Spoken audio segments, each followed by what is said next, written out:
Hi, my name is Mike and I do the Tractor Mike YouTube channel.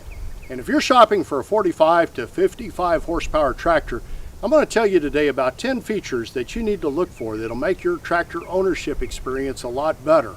And I'm going to also tell you about a new entry into the market, the Mahindra 5145 and 5155 tractor.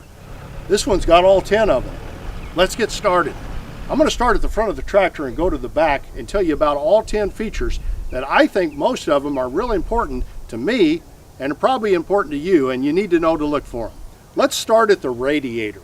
One of the big problems on a tractor is the radiator clogging.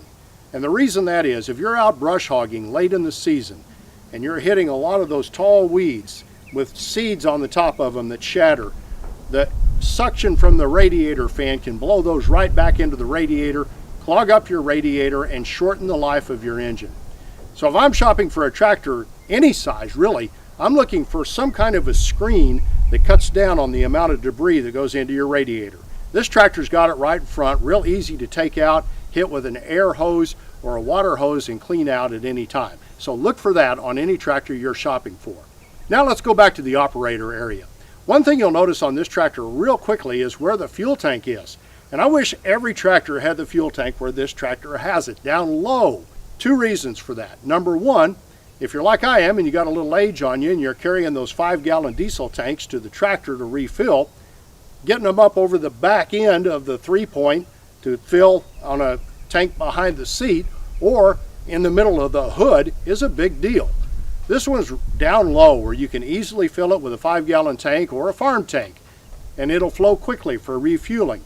The other reason I like this fuel tank where it's at, down low like this, it helps you be stable.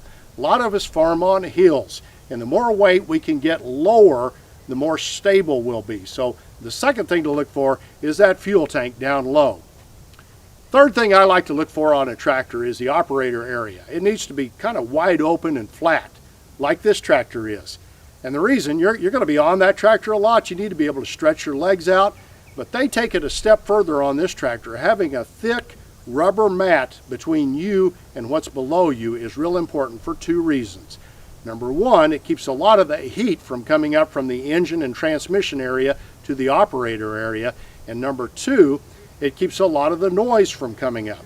So you'll be more comfortable on a long day with a tractor with an open operator area with a thick rubber mat there. The fourth thing I like to look for is a nice comfortable seat, and this tractor's got it. A seat that's got good cushions on it, that's got good springs on it, and also a really nice added feature is armrests, because if you're brush hogging all day, you're leaning over looking behind you toward the brush hog, and you can do that with armrests. The fifth thing that you might look for on a tractor, and this is something that's really not important to me, but if you're not normal size like I am, it could be important to you, and that's a tilt wheel.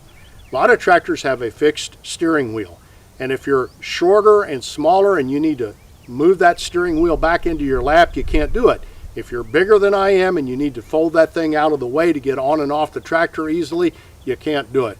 So look for a tractor with a tilt steering wheel. You wouldn't think of buying a car without a tilt wheel. A lot of tractors come with a fixed steering wheel. The sixth thing I'll tell you to look for on a tractor, and this is probably should be the number one thing, and that is how noisy is it? How loud is it? A lot of farm people that have been on tractors their entire life lose hearing, and it's a big problem. So find a tractor that has a low decibel level. And if you have a smartphone, you can download a program that checks the decibel level of the tractor at rated PTO engine speed so you get one that's quiet. It'll save fatigue, it'll save your hearing, and it'll make you more comfortable on that tractor if you get one that's quiet. This tractor has a 4-cylinder engine. Generally 4-cylinder engines are smoother than 3-cylinder engines and will be quieter. So look at the decibel levels before you buy a tractor.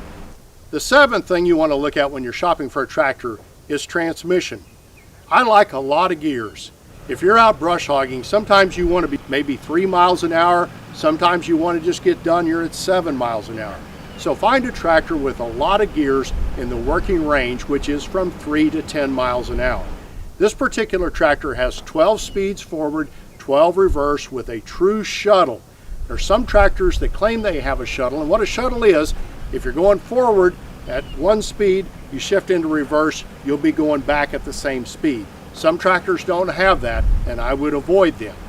Get a tractor with as many gears as you can and a true forward-reverse shuttle. The eighth thing I would look for in a tractor, and there's not all tractors have this, but it's a very, very nice feature, is economy power takeoff.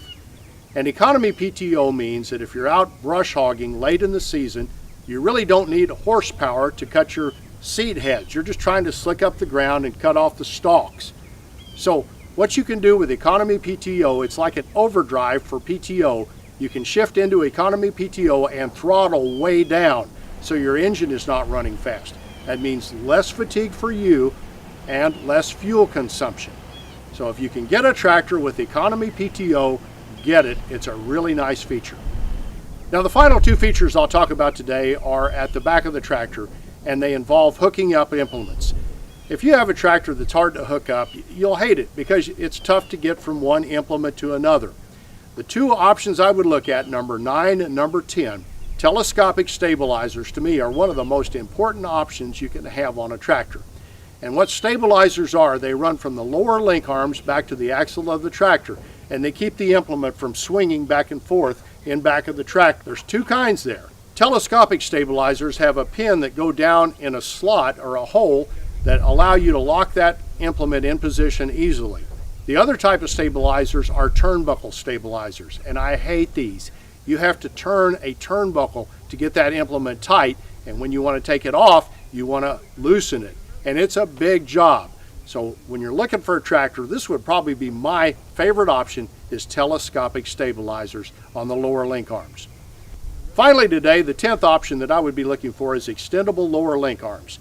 Extendable lower link arms are a mechanism where you lift the latch, you can pull out the lower link arm, hook up to the tractor, and then back up to lock it in position. It's hard to get those link arms right where they need to be with a fixed link arm tractor to hook up an implement. With extendable lower link arms, you can get close, get those lower link arms on the tractor, back up and click it in place, and go to work. It's a lot easier way to hook up an implement to a tractor.